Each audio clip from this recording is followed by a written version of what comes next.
Dentro de los delitos contra la salud pública tenemos que analizar también los delitos vinculados a estupefacientes. Los delitos de estupefacientes no están dentro del Código Penal argentino, sino que actualmente están previstos en una ley especial, que es la ley 23.737.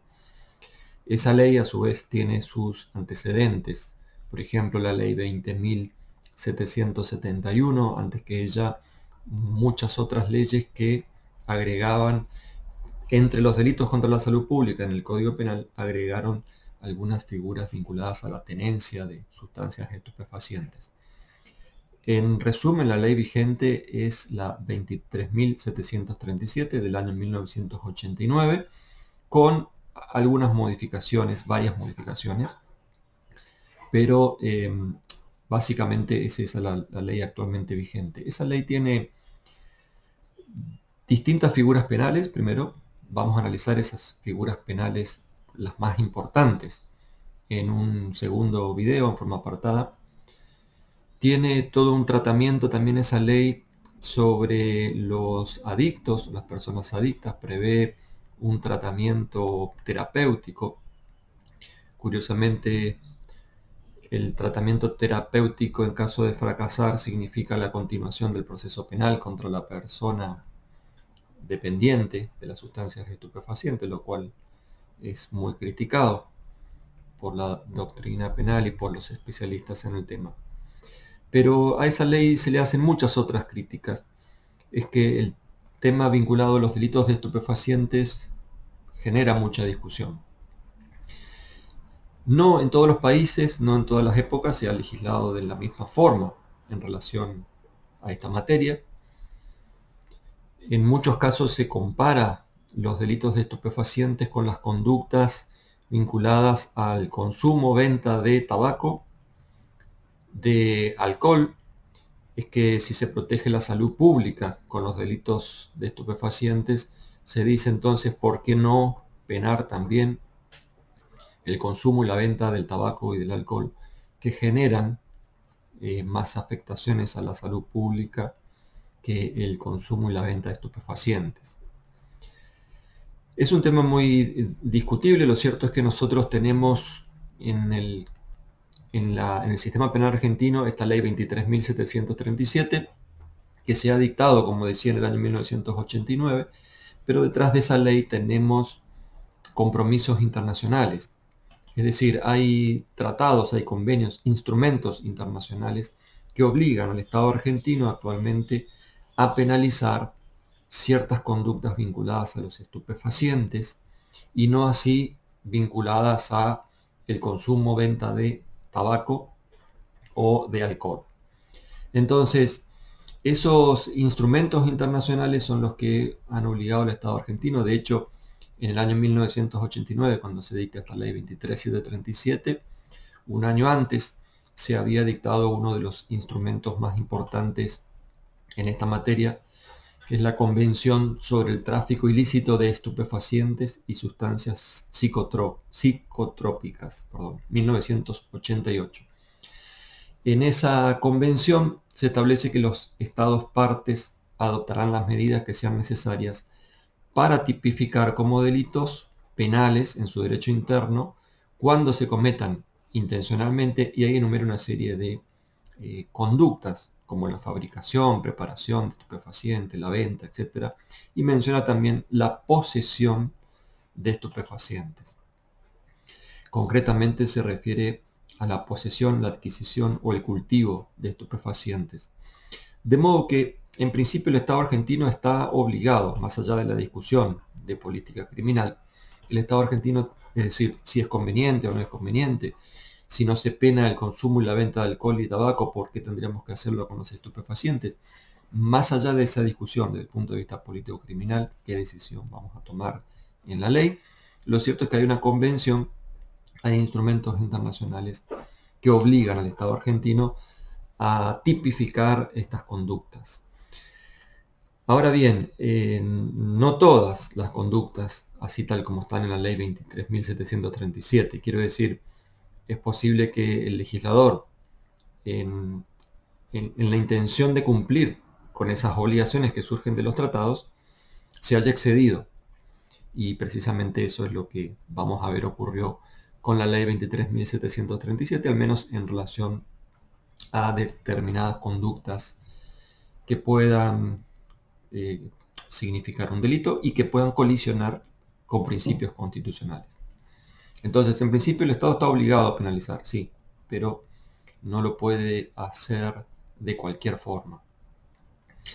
Bien, a su vez, la punición de los estupefacientes tiene una larga historia, no solamente en nuestro país.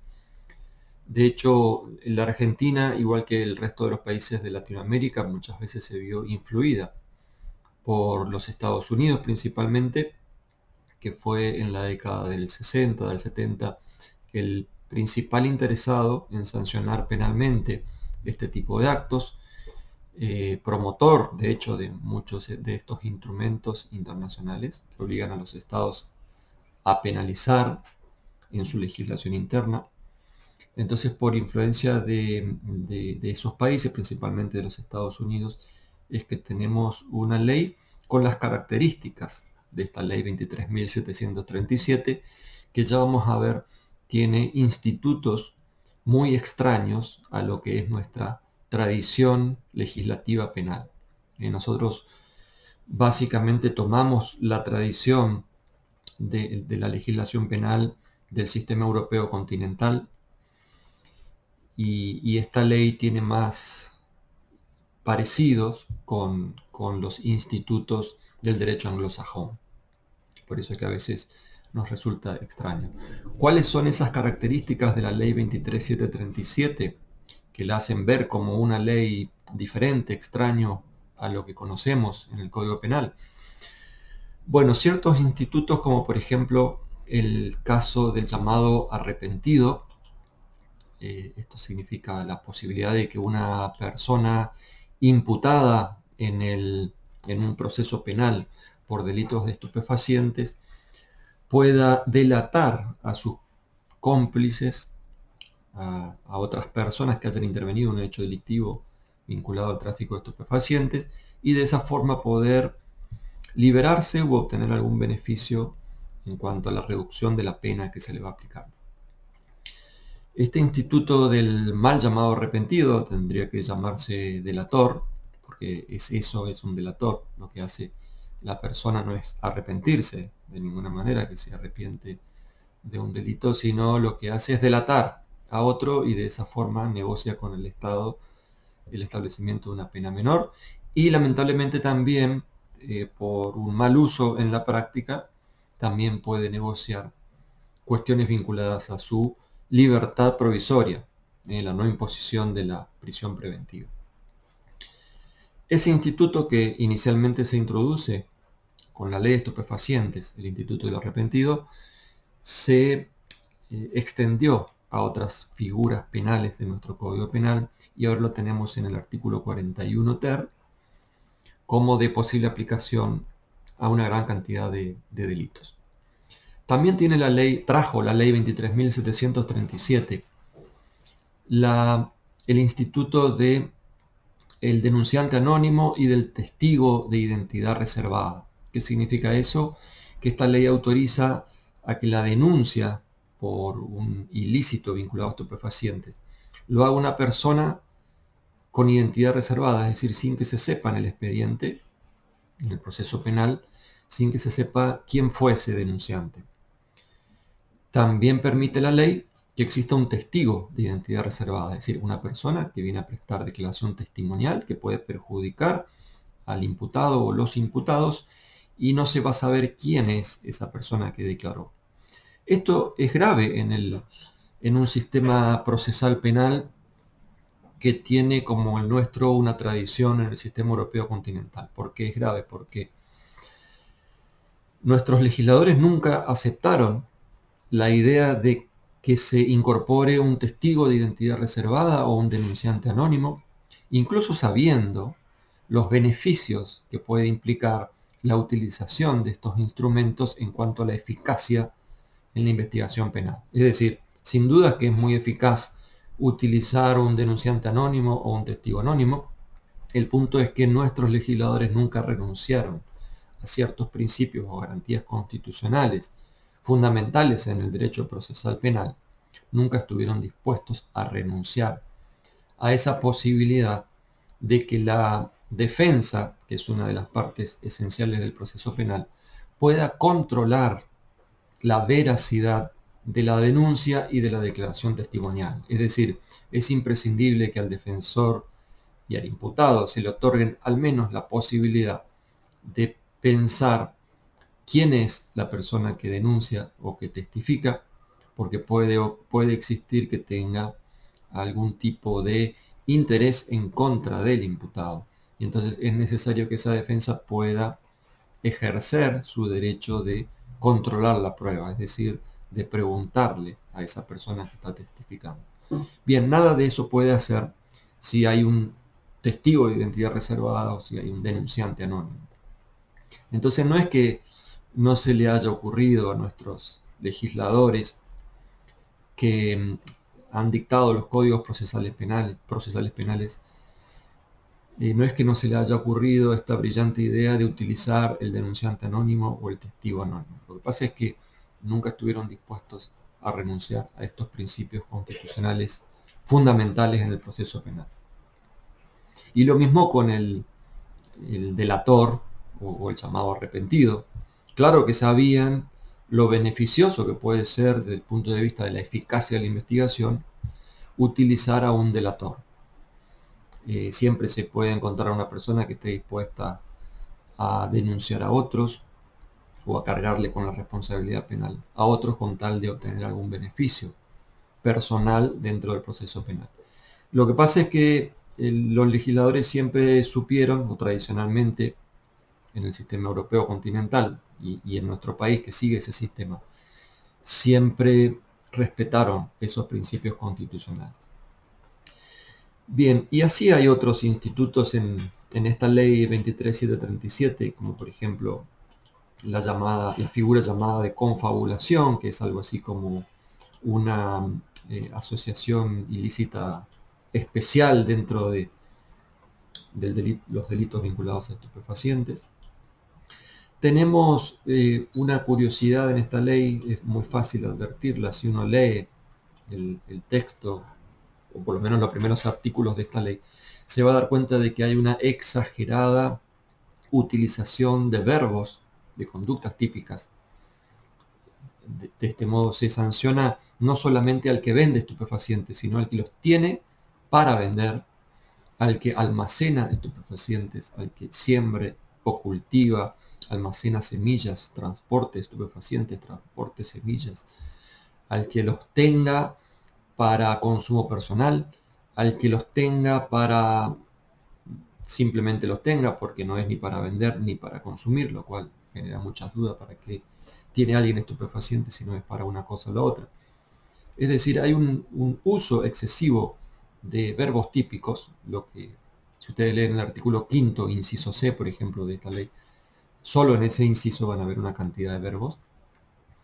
Entonces, parece que el legislador de la ley 23737, en cumplimiento de esos tratados, o tal vez por imposición de la política internacional en ese momento, estuvo dispuesto a ceder cierta tradición legislativa. Quiero decir que muchas de estas conductas que están descritas actualmente como delitos independientes en la ley 23737 tal vez podrían haber quedado captadas por los principios de la participación criminal que tenemos en el Código Penal desde el año 1921. Cuando hablamos del homicidio, por ejemplo, no decimos el que mate a otro y también el que preste el arma a otro y el que preste el lugar donde se va a cometer el homicidio. Todo eso está previsto, se entiende, en las reglas generales de la participación criminal, en el artículo 45, 46 del Código, etc. No hace falta aclarar que también esas personas son punibles. Bueno, todo esto encontramos en la ley 23737 y eso causa sorpresa porque es una forma diferente de legislar. Otra característica de la ley 23737 es las sanciones penales. Son todas sanciones muy elevadas. los montos de las escalas penales son montos muy elevados, exageradamente elevados. Son delitos, en su mayoría, son delitos de peligro. Es decir, en ninguno de los delitos vamos a ver que se describe la lesión efectiva a la salud pública. Nunca se exige un muerto o una persona lesionada. Basta con el acto de vender el estupefaciente. Basta con el acto de suministrarle a otro. Basta con el acto de transportar estupefaciente. Entonces, o detenerlo. Imaginamos que el caso de la persona que tiene estupefaciente o que lo transporta, que no es que esté bien, claro, la decisión de política criminal es hay que sancionar esas conductas en resguardo de la salud pública, bueno, claro, pero lo que quiero decir es quien transporta o quien tiene todavía no causó una lesión. Hay una diferencia entonces con los delitos del Código Penal, de lo que llamamos el derecho penal nuclear. Por ejemplo, en el artículo 79 se describe el que matare a otro. En cambio, en este caso, el que tuviere estupefaciente o el que transportara estupefaciente. Y para que ese estupefaciente provoque algún daño, todavía falta un recorrido. Es decir, falta que se lo comercialice, que se lo entregue a otra persona, que esa otra persona lo consuma, y muchas veces lo va a consumir voluntariamente. Entonces lo que caracteriza también esta ley es el adelanto de la punición, son todos o en su gran mayoría delitos de peligro y de peligro abstracto. Además, esto significa que en el iter criminis se adelanta el momento de la punición, no esperamos a la lesión del bien jurídico. Y tenemos, como decía, unas escalas penales muy elevadas. Por ejemplo, el delito de tenencia simple tiene una que significa tener estupefaciente, simplemente tener estupefaciente, que no sea para comercializarlo.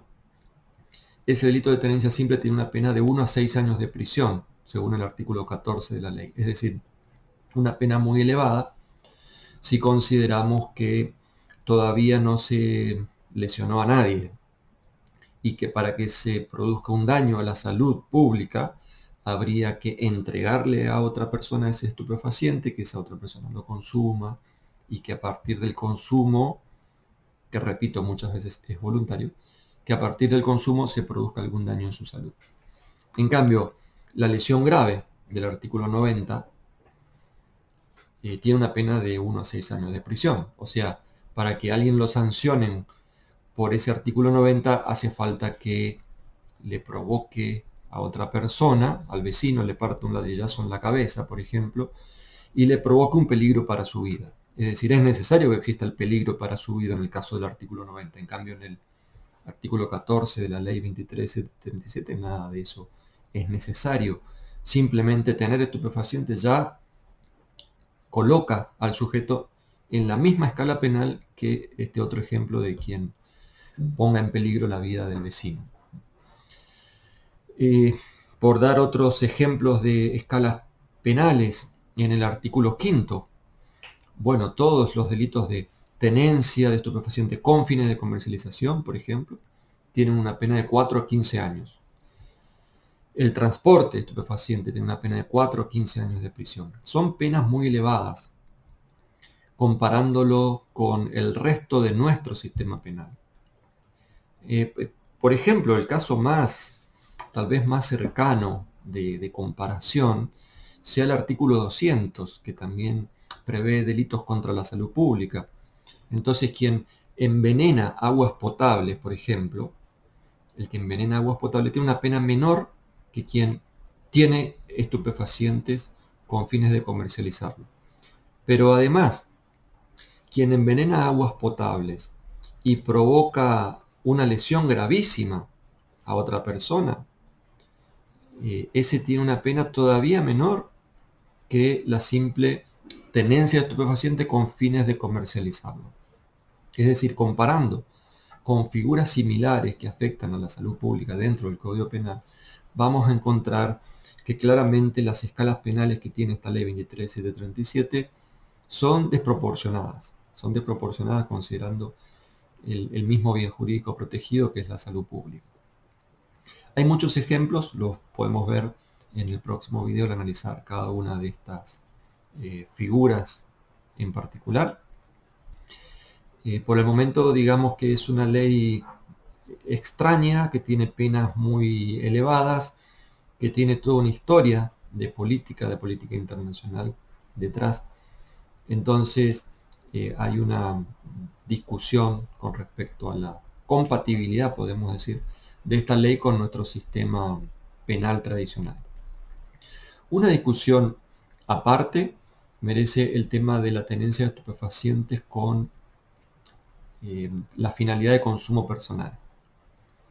En el artículo 14, segundo párrafo, vamos a ver, aclaro, en el artículo 14 hay dos figuras penales. En el primer párrafo está la llamada tenencia simple de estupefacientes y en el 14, segundo párrafo, está la tenencia de estupefacientes para consumo personal. Bien, la primera, la tenencia simple, uno puede decir es absurdo que se sancione penalmente la simple tenencia, que no es para vender, porque esa está en el artículo 5, y que es una tenencia que tampoco es para consumir el estupefaciente. Entonces, quien tiene el estupefaciente, uno se va a preguntar, ¿y para qué lo tiene? Si no es para vender o para consumirlo, no va a ser para coleccionarlo. Es absurda la existencia de la figura, sí, es absurda. Y en la jurisprudencia se la utiliza como una figura residual, y de hecho así se la llama, una figura residual. Bueno, no tenemos prueba para acreditar el delito más grave, que es la tenencia para comercializar. Tampoco tenemos prueba de que esa tenencia es para consumirla, la figura atenuada del 14 segundo párrafo. Pongámosle la tenencia simple. Lamentablemente en la práctica funciona así el sistema. Pero de hecho sí, es absurdo pensar que tenemos una figura que se llame de tenencia simple y que consista en la simple tenencia de estupefaciente.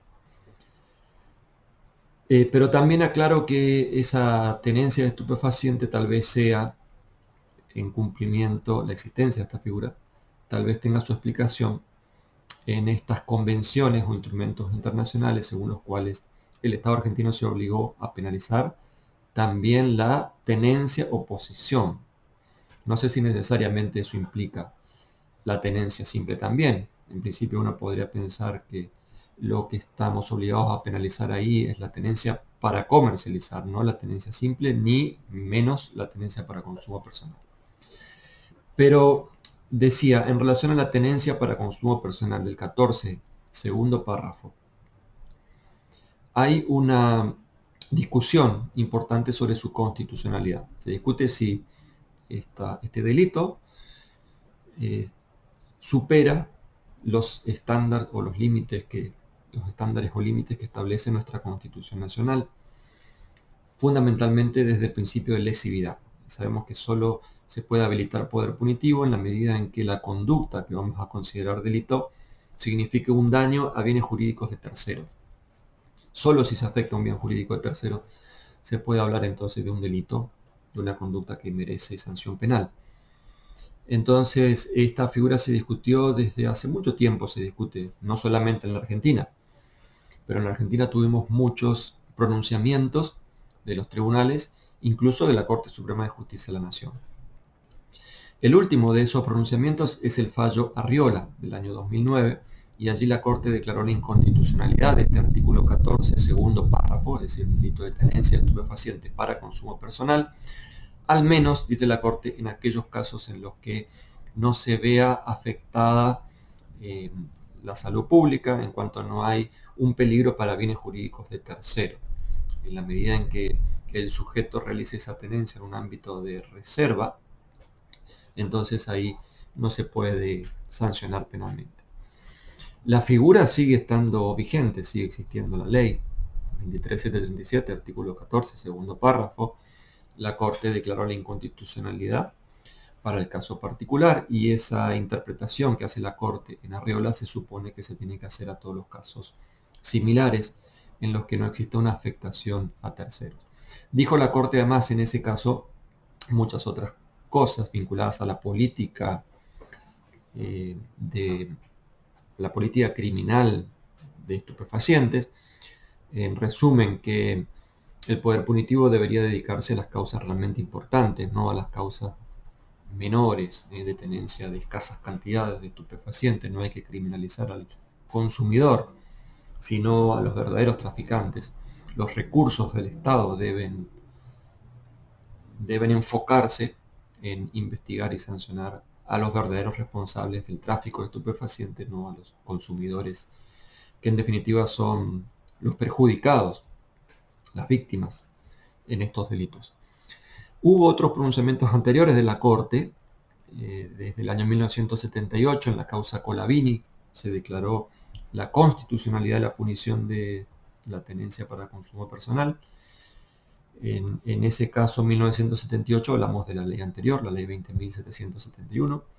Después de Colavini hubo muchos otros fallos más de la Corte, que fue y vino en pronunciamientos diferentes. También influye la composición de la Corte en los distintos momentos.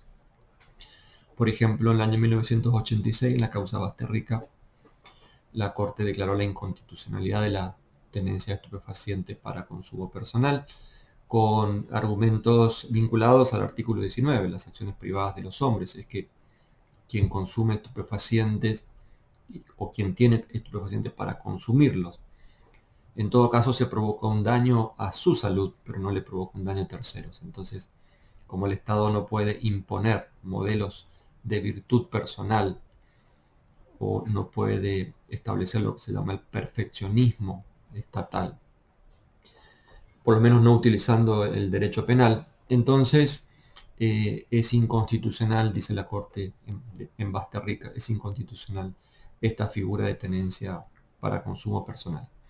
Después de Basterrica hubo otros fallos en sentido contrario.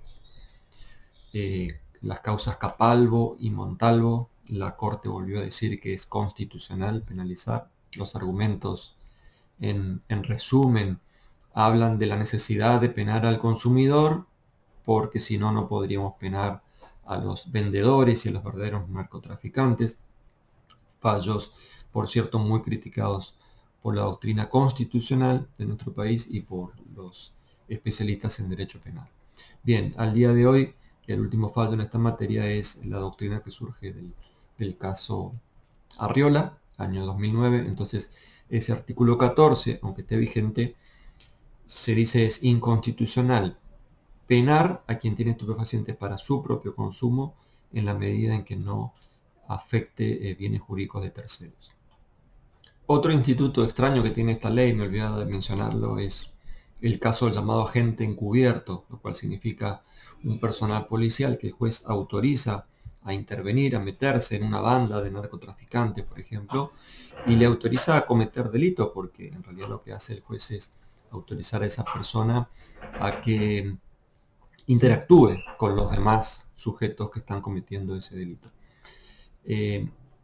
Lo cual es muy discutible también desde el punto de vista político-criminal y desde los principios constitucionales, especialmente la superioridad ética del Estado. Ahora bien, en la práctica, ¿qué pasa con estos, con la aplicación de esta ley 23737? Hay que aclarar que hubo en los últimos años una reforma importante de esta ley, que es la ley de desfederalización de los llamados delitos de narcomenudeo, es decir, los delitos que no constituyen realmente un caso de narcotráfico, se pueden delegar a los poderes judiciales de provincia. La regla es que estos delitos en general son delitos federales, pero por esa ley de desfederalización se supone que cada provincia puede establecer un sistema, juzgados especiales, que trabajen con estos delitos de llamado narcomenudeo, es decir, la venta al por menor de menores cantidades de sustancias estupefacientes. En la práctica, lamentablemente, y pese a las recomendaciones de la Corte Suprema de Justicia en Arriola, en la causa Arriola, en la práctica, en la gran mayoría de los casos siguen dedicándose a los casos de tenencia insignificante o de tenencia menor de sustancias estupefacientes. Entonces, son criminalizadas una cantidad de personas que en realidad deberían ser consideradas las víctimas de estos delitos. El tenedor de estupefaciente en escasa cantidad. Ese es el caso que por estadística configura la gran cantidad de procesos penales por estos delitos. Bien, en otro video vamos a ver entonces las figuras específicas de tenencia de estupefaciente en sus distintas formas y el transporte de estupefacientes.